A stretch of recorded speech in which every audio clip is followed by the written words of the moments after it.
Hello, everyone. So I'm sure quite a number of you have seen all the trending, videos, headlines, and everything about Kemi Badenoch or Badenoch. I don't know how to pronounce that name. The opposition leader of the Conservative Party in UK, and it's been going viral. And of course, trust me, on issues like I say, on issues that I have an opinion and I can make informed, I can have informed opinion. I'm not one to sit on the fence or be politically correct.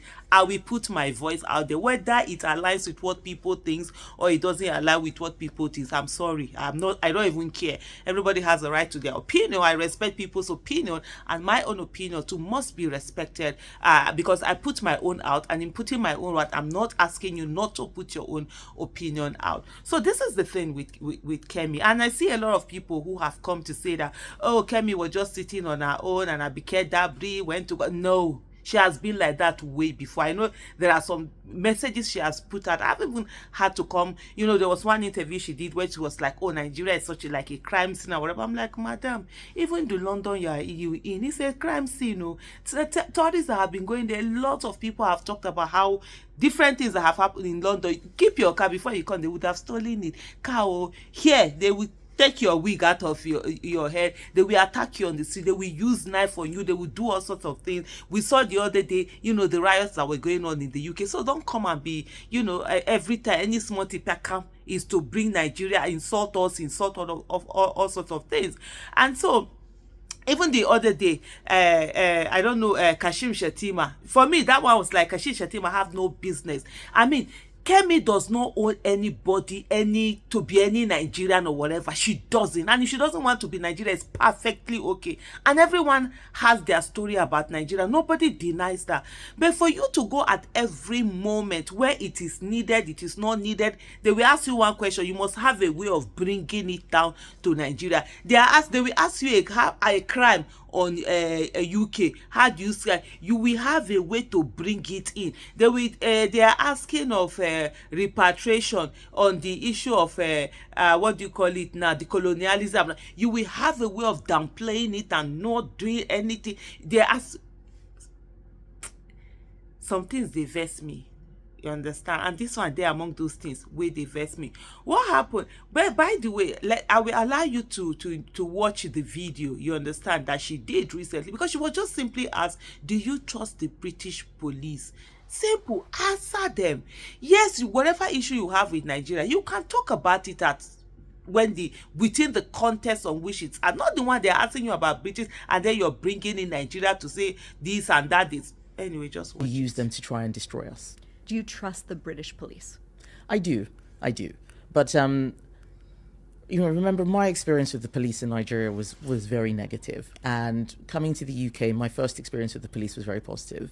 The police in Nigeria would rob us. So when people say, "Oh, I had this bad experience with the police because I'm black and they're white," I was like, "Well, I remember the police stole my brother's shoes and his watch." His shoes? Yeah, they took his shoes and his watch. It's a very poor country, so people do all sorts of things, and giving people a gun is just a license to intimidate. But that's not the bar we should use for British police. Obviously, it should be much higher. But my experience was so positive. When I was burgled, for example, the police were there, very helpful. They eventually caught the person. This is 2004, so 20 years ago. The police did catch criminals, and now we've given them too much to do, in my view. So the police are the first line of defense for everything, and I think that burden makes it a lot harder for them to actually do the basics, and that's another thing that we need to look at. Let's talk about some of the social issues that have exploded here. So yes, that's the video there. This story, for me, like I did in some of my tweets, because I know how when it comes to the issue of some people, they just feel, oh, your opinion must align with the crowd at all times. Sorry, I am not one who looks around and say, what is the crowd saying? Let me say it so that I will align with the crowd. No, I say my say. If the crowd aligns with me, fine and good. It doesn't align with my thoughts, fine and good. I don't have any issue with it. This is what I've said, and I'm going to explain it here once again. First of all, everything is about context. You understand? There are times where she will talk about, because I see a lot of people coming to say, what she said, is it not true about, Nigerian police? Is it not whatever? there are times where, oh yeah, that story will work. Here, what was the relationship? You were asked, do you trust the Nigerian police? Focus and talk about the do you trust the British police? Focus and talk about your British police. Not to come and tell us that, oh, because you had experience in that. So your experience in Nigeria, is that the reason why you should trust them or not trust them or lower the bar for them or whatever? I went to UK with my children 14 years ago to spend Christmas in UK and New Year and all of that. I won't do it now with the reported crime increase in crime rate. And then the headlines say, oh, Nigerian police, instead of protecting, they steal from the people instead of protecting the citizens. Okay, well, the same thing with British police. We've had British police that have been found to do unspeakable things. Like recently we had one that raped and I think whether he raped and strangled her, again. I even put the link, so I know people don't read. See the link here. So we don't say that, oh, British police, they rape citizens instead of protecting them. Does that not suffice?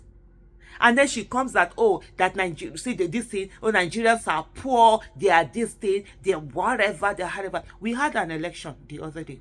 The same UK, Kemi, the same party that she's from, came in immediately supported the rigging that happened, to the extent their high commissioner came out to tell us about how the election was fair and clinical. In short, I remember doing a video. I went after her. I said, your own country, people are not killed when they do election, but people are killed, and then you're supporting also all sorts of things. Half of the time, people steal our money here. They take it there. They get enabling environment from countries like UK and other countries where they store this money.